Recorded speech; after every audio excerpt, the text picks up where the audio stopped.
In this video, I will be comparing the amount of screen time between my fiance and myself. I will be talking about the relationship between screen time and the type of educational attainment as a result. I will begin by talking about myself and my experiences. As a young child, I remember watching various TV shows on TreeHouse, TVOKids, and the Disney Channel. Although I did go outside to play with my friends and ride my bicycle, I loved watching TV on rainy days. Sometimes I even joined in on playing video games with my brothers and friends. My fiance had an extremely different experience. He did not grow up with a television set in his house.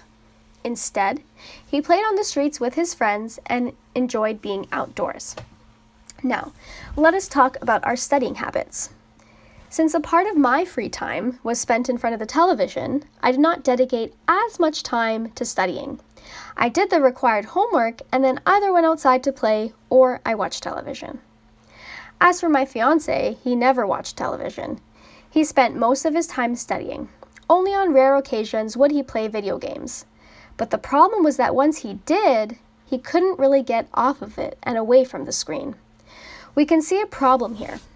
Although it is good to discourage children from the screen, once presented with an opportunity, it may be hard to get them away from the screen. It all comes down to a matter of how parents can help discipline their children and divide the time between studying, playing, and watching television. Parents might also choose to select the television shows they watch, such as educational shows, over shows that might melt their child's brain. Regardless, now let us talk about our current education status. We both have undergraduate degrees. We both will have master's degrees. The only difference? Our fields.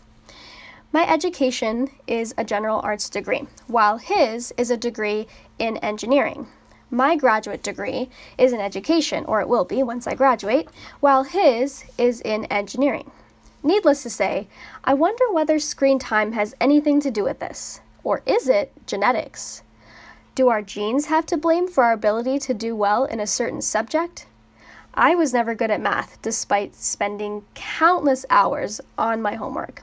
To the contrary, my fiance exceeded at math, which is why he was able to succeed in a STEM field.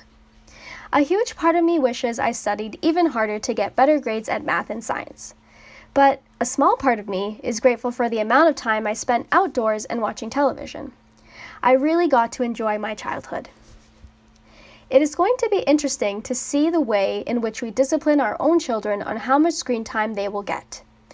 I do not want to have a television set in our home.